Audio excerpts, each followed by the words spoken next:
I knew something was dead wrong the moment my truck rounded that last bend of the gravel road and slammed to a stop in front of a giant steel gate, my gate apparently blocking the only way home.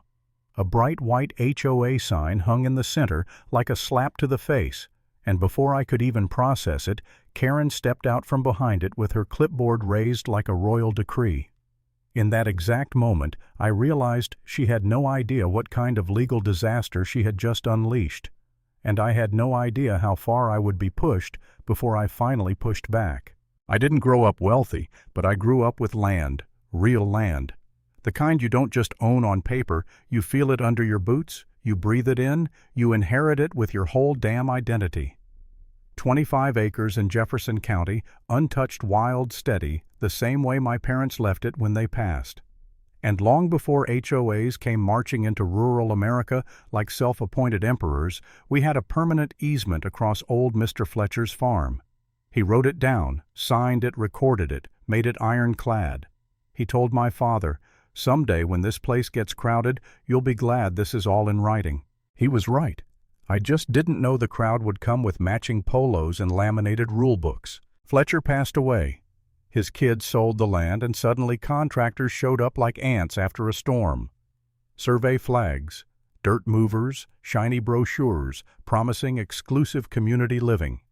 And out of that chaos rose Harmony Ridge, a brand new subdivision with a brand new HOA that believed the world bent to its bylaws. The road to my home, the one we'd used for 40-plus years, instantly became their private community road. And that's when Karen appeared. I'll never forget her first words. She stepped into my driveway with a stiff little smile and said, "I'm Karen Whitmore, acting president of Harmony Ridge HOA." Acting president. She emphasized it like she'd been sworn into Congress.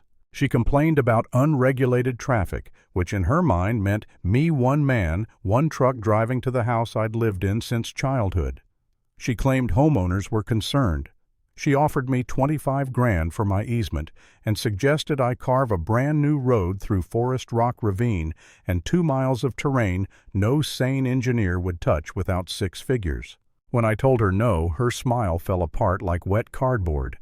If you refuse to cooperate, she said, things may become complicated, and she meant that. At first, it was just annoyances. Construction trucks taking their sweet time getting out of my way. Gravel piles left right in the middle of the road. Workers staring me down like I was trespassing. Karen standing on her perfect porch, arms crossed, tracking my every move like a hawk with a grudge.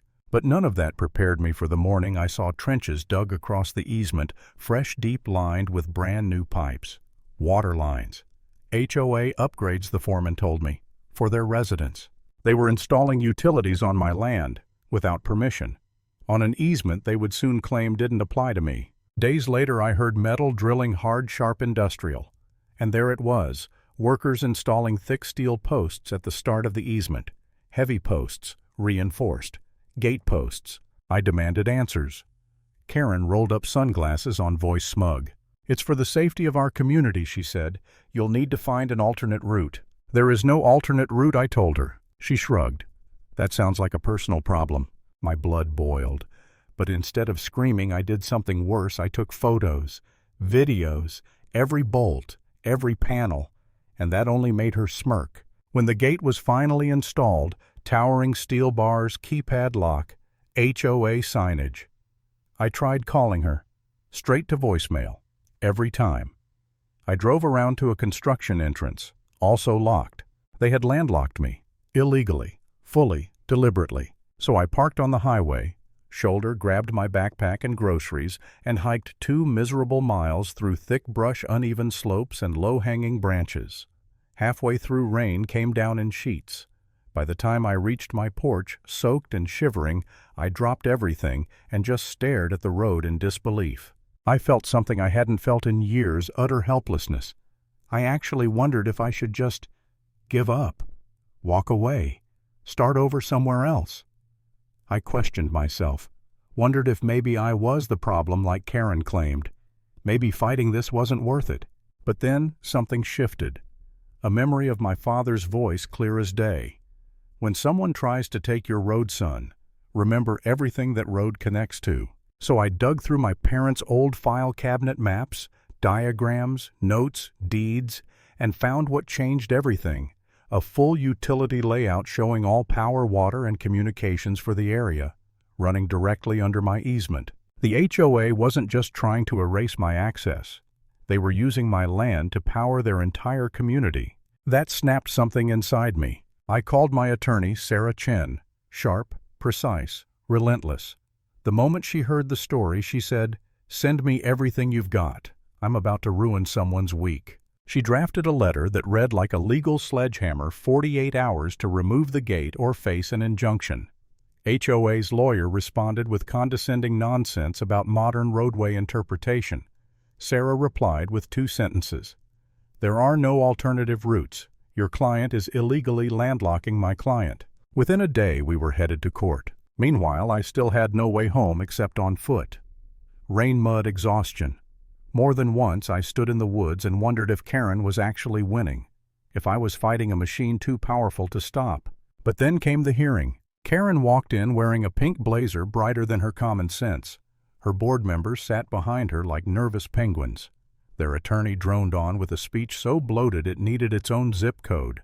The judge's expression said he'd heard enough HOA drama for one lifetime. Sarah stood calm, almost bored, and laid everything on the table. The permanent easement, photos of the steel gate, maps of utilities, engineering reports showing Harmony Ridge depended entirely on my easement for electricity, water, and internet. The judge leaned forward, hands clasped. He asked one question: "Is your community using the utilities that run under this easement?" Karen's lawyer froze. "Yes, Your Honor." The silence was glorious. The judge ruled loud and clear: remove the gate within 24 hours.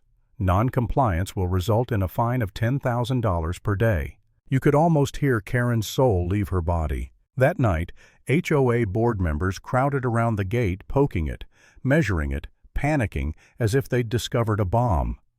By midnight, the entire structure was hauled off like a disgraced monument.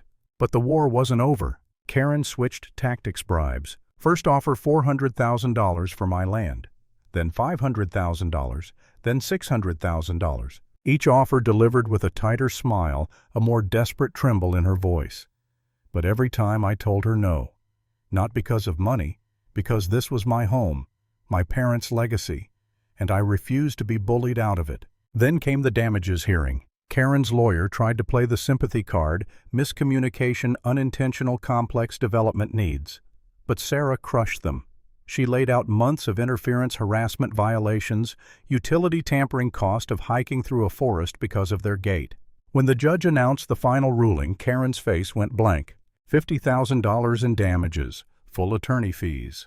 Permanent injunction: HOA may never in any form obstruct my easement again. No loopholes, no appeals, no Karen magic. After the ruling, homeowners in Harmony Ridge erupted. Videos circulated of residents shouting at board members, waving paperwork, demanding accountability. They blamed Karen for everything: the fines, the debt, the embarrassment. A week later, the HOA released a simple announcement: Karen Whitmore has resigned as president. Just like that, her little empire collapsed.